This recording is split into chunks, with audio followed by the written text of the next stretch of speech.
NSS के स्वयंसेवी छात्र छात्राएं और हमारे एनसीसी के कैडेट, जैसा कि आपको विदित है कि आज पूरा विश्व जो है विश्व एड्स दिवस के रूप में मना रहा है।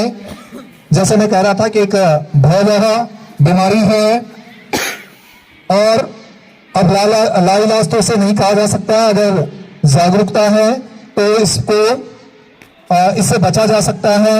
जैसे अगर हम ये विश्व एड्स दिवस की शुरुआत कैसे हुई इस पर बात करें तो पहली बार 1987 में यह तय हुआ कि प्रतिवर्ष लोगों में जागरूकता फैलाने के लिए विश्व एड्स दिवस के रूप में जो है 1 दिसंबर को विश्व एड्स दिवस के रूप में जो है मनाया जाएगा। बाकी इस विषय पर ये कैसे होता है, किस तरह से होता है, हमारे बीच में बहुत ही आदरणीय हमारे सर आदरणीय डॉक्टर अनिल नाटियाल सर और आदरणीय लेफ्टिनेंट साहब का क्या नाम है संदीप भट्ट सर, ये आपको इसके बारे में बहुत गहनता से जानकारी देंगे। मैं थोड़ा सा केवल आपको इसका क्योंकि भूमिका बांध देता हूं, बाकी का माइक फिर सब लोग के हवाले रहेगा, वो आपको बहुत अच्छी तरीके से बारे में जानकारी देंगे। ये एड्स की शुरुआत कैसे हुई, माना जाता है कि 19वीं सदी का ये रोग है और जानवरों से इसकी शुरुआत मानी जाती है।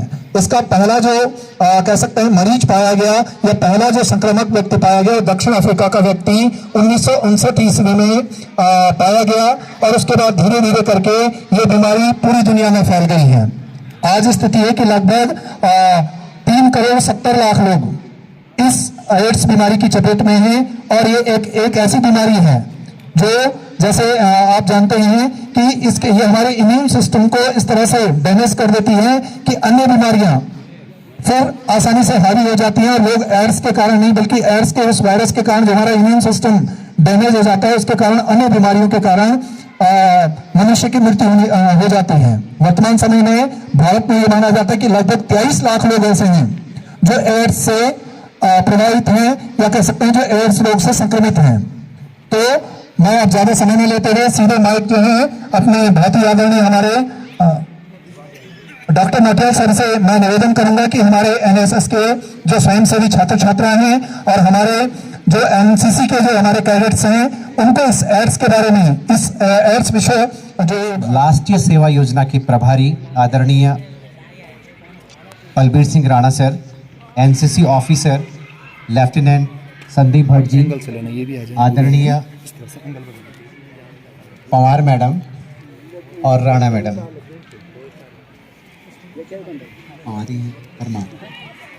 पटियार मैडम और राणा मैडम और प्यारे बच्चों, जैसा कि आपको विदित है आज विश्व एड्स दिवस है और इसकी कुछ जानकारी सर ने दे दी है। एड्स जो है आज भी लाइलाज बीमारी की श्रेणी में आता है और ये वायरस से होता है।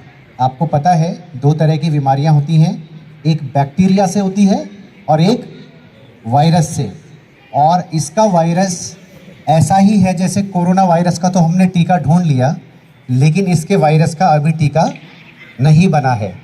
1930 में ये वायरस सबसे पहले वेस्टर्न अफ्रीका के लोगों में डिटेक्ट किया गया था और वहाँ के बंदरों का जो शिकार करते थे, क्योंकि बंदरों के शिकार करते वक्त वहाँ के बंदरों से ये ह्यूमन बीइंग्स में ब्लड ट्रांसफ़र के थ्रू आया और जैसे ही ये ह्यूमन बीइंग्स में आ गया ये वायरस एक्टिवेट हो गया बहुत बुरी तरह से। और इसमें एक चीज़ होती है कि व्यक्ति का इम्यून सिस्टम डैमेज हो जाता है। जब ये वायरस आपके शरीर में चले जाता है तो इसका नाम भी है, जैसे कोरोना वायरस है तो ऐसी इसी का नाम है HIV वायरस। क्या वायरस होता है?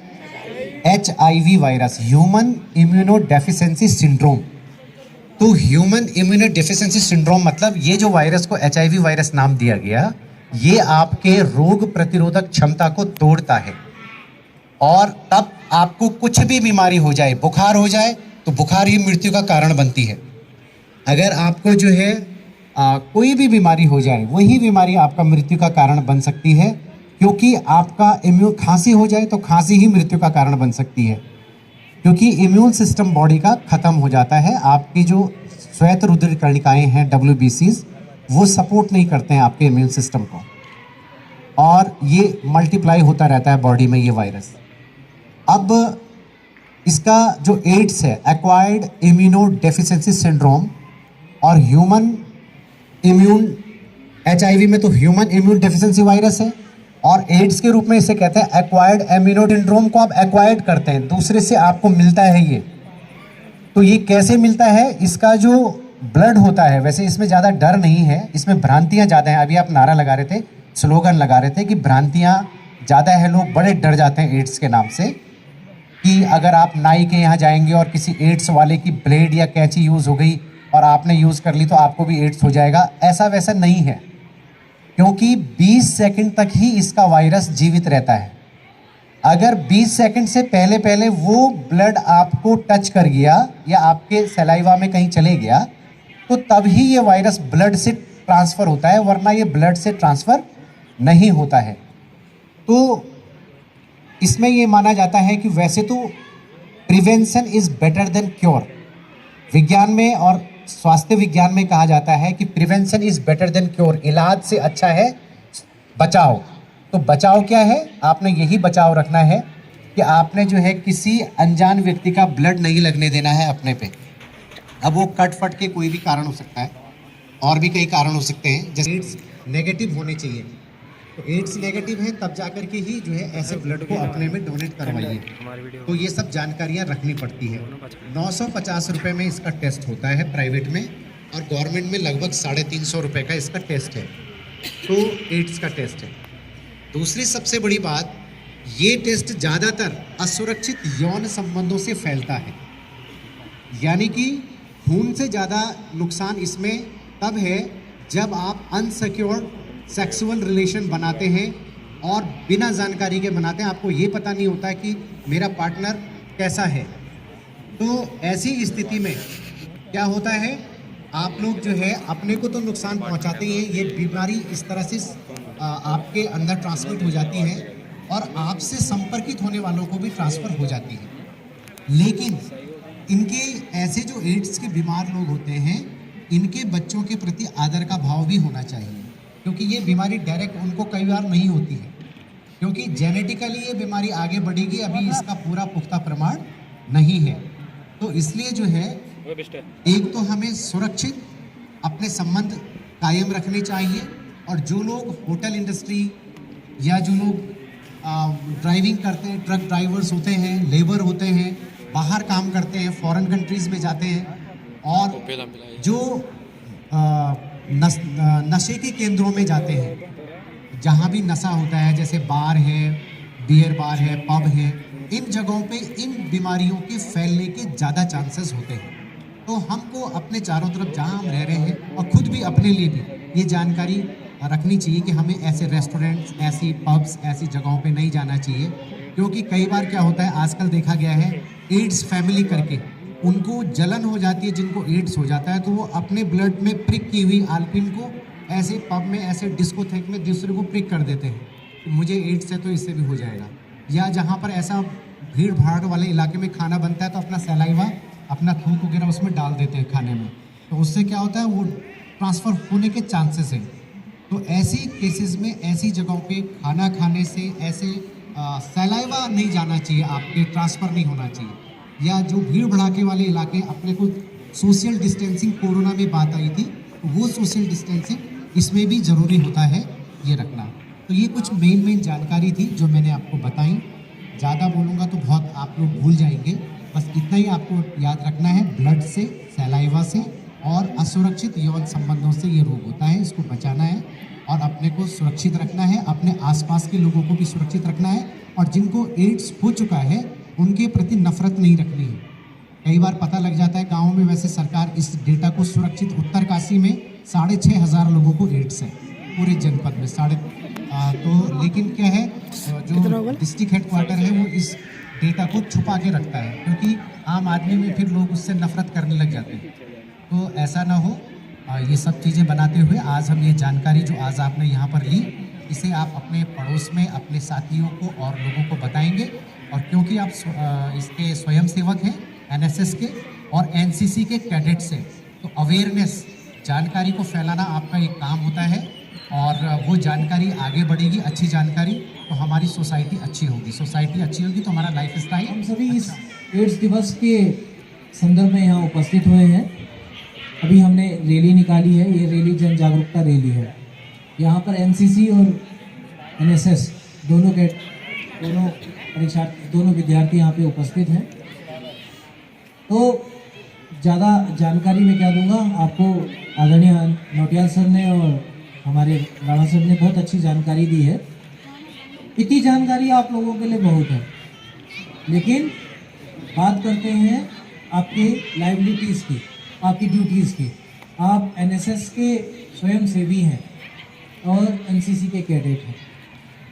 आप लोग ने दो रोल निभाने। एक, एड्स कंट्रोल करने में आपने अपनी भूमिका निभानी है, साथ में जन जागरूकता भी फैलानी है। बगल का स्टूडेंट आके आपको बोलता है कि ये स्मोकिंग है, आप करिए, तो आपकी वो उसकी कमी नहीं पाने वो लिया और उसको किया, क्या आपकी कमी है? सेम वैसे ही एड्स में है। एड्स क्या करता है, आपके अंदर की इम्यून सिस्टम को क्या कर देता है, प्रतिरक्षा जो आपका तंत्र है उसको बहुत वीक कर देगा। और जब वो वीक करेगा तो दुनिया भर के बैक्टीरिया, वायरस, प्रोटोजोन्स, ये सब क्या है आपके चारों तरफ हैं। इनसे ना आप बच पाए ना हम बच पाए, लेकिन इनसे सिर्फ हमारा जो प्रतिरक्षा तंत्र है, हमारी बॉडी है, वो उसको बचाती है। तो आपने अपने प्रतिरक्षा तंत्र को जितना स्ट्रॉन्ग करना है, ठीक है। एड्स बता दिया गया है आपको, इसकी हिस्ट्री के बारे में भी बताया गया है कि कैसे कैसे खोजा, कैसे ये 1959 से केस शुरू हुआ, अफ्रीका में आया, जहाँ से जानवरों से हम पे फैला, ये सब चीज़ आपको पता है। मेन है आपको ये जानकारी होनी चाहिए, एड्स क्या है, एक्वायर्ड इम्यूनो डेफिशिएंसी सिंड्रोम। मतलब आपने एक्वायर्ड जितनी अपनी अर्जित करी है प्रतिरक्षा तंत्र, उसका डिफिशियंसी या उसका कम हो जाना, और सिंड्रोम मतलब आपके माध्यम से वो अगली पीढ़ी में पहुंचना। तो ये प्रमुख 4 कारण जो आपको बताए गए थे आदरणीय नौटियाल साहब द्वारा, कि एक, ये संक्रमित सुई से मतलब अगर किसी को एड्स हुआ है, उस सुई को बिना स्टरलाइज किए हुए, आपने देखा होगा पहले डॉक्टर एक बड़ा सा पात्र होता था, उसमें गर्म पानी होता था, खूब उसे 100 डिग्री से ऊपर उबालते थे, तो वो क्या होता था, वहाँ पे वायरस खत्म हो जाता था। अब सरकार ने ऐसा नियम बनाया है कि बिना नई सिरिंज के कोई भी पुरानी सिरिंज को यूज नहीं करेगा। तो आपने क्या करना है, एक, जनता को जागरूक करना है कि कहीं पे भी पुरानी सिरिंज का यूज ना किया जाए। दूसरा, अगर वो सिरिंज यूज हो रही है तो उसको सही तरीके से डिस्पोजल किया जाए। आप एनएसएस और एनसीसी के कैडेट्स और स्वयंसेवी हैं, तो आपने ये भी दिखाना है कि पर्यावरण प्रदूषण ना हो, तो इसका भी ध्यान रखना है, ठीक है। दूसरा, दूषित रक्त के आधार से आप क्या है, अगर किसी भी व्यक्ति को एड्स है और अगर उसका रक्त बिना टेस्टिंग के किसी दूसरे को दिया जाता है, तो उसका क्या कसूर हो सकता है, वो कोमा में है, वो दुर्घटनाग्रस्त हो, उसको चल गया, उसकी तो पूरी जिंदगी बर्बाद होगी ना। तो ये जागरूकता, ये काम आपने करना है कि आपने बताना है कि संदूषित रक्त जो है वो चढ़ाना नहीं है, आपने चढ़ाना नहीं है, चढ़ाने से रोकना भी है और जागरूकता फैलानी है, ठीक है। तीसरा था, जो प्रभावित माता है उससे उसके शिशु को, तो अभी साइंस ठीक है, डेवलप है, कम से कम बच्चे की रोग थोड़ा बहुत उसकी इम्यून सिस्टम को डेवलप किया जा सकता है, ठीक है। तो इसमें आप लोगों का रोल क्या है कि आपने समाज में जागरूकता फैलानी है कि किसी भी इस तरह की माता को एक तो चिकित्सा सुविधा देनी है, उसको जागरूक करना है। ये रोग छुपाना नहीं है, लेकिन डॉक्टर के पास जाना है, उसको बताना है, इसका इलाज लेना है, ठीक है। किसी भी प्रकार का भेदभाव उस व्यक्ति के साथ नहीं करना, क्योंकि फिजिकल टच से ये नहीं होएगा है। ये भी पता है आप लोगों के 20 सेकंड तक ये वायरस रहता है? और जो दूषित है उनकी भी समाज में जवाबदेही है, ठीक है। और आपकी भी उनके प्रति एक जवाबदेही है कि आपने उनको समाज में सम्मान दिलाना। ये जरूरी नहीं है कि हो सकता है किसी को संक्रमित सुई से हो गया हो सकता है किसी को रक्त चढ़ा हो उसके माध्यम से हो गया हो, ठीक है। तो विपरीत विचारधारा इस रोग के प्रति भी नहीं रखना है। ऐसे बहुत से केस आए हैं जहाँ पे इम्यून सिस्टम कम हुआ है वो, लेकिन इम्यून सिस्टम बढ़ भी गया है, ठीक है। ऐसे भी दस्तावेज आए हैं, ऐसी अवधारणाएं बनी हैं, ऐसी भी कई हमारे पास रिजल्ट्स आए हैं। तो ये वक्त की गहराई में है कि हो सकता है भविष्य में इसका डेफिनेटली कोई अच्छा इलाज, स्थायी इलाज निकल जाएगा, ठीक है। और चौथा था असुरक्षित यौन संबंधों से, ठीक है। तो आपने समाज को इसके प्रति जागरूक करना है। एड्स से बचना है, एड्स से बचाना है। आप ये याद रखिए, आप एक कैडेट हैं, एक स्वयंसेवी हैं, आप समाज का अभिन्न हिस्सा हैं। आप जब भी घर जाते हैं, पास पड़ोस जाते हैं, जिस रास्ते से जाते हैं, आपने महत्वपूर्ण भूमिका निभानी है, समाज को जागरूक करना है। इससे पहले आप खुद जागरूक होंगे तब। इस तरह की कुरीतियों, भ्रांतियों से जब आप बचेंगे तो ही हमारा समाज बचेगा। तो प्रण लीजिए, तो ही ये रैली, तो ही ये आयोजन सफल हो पाएगा।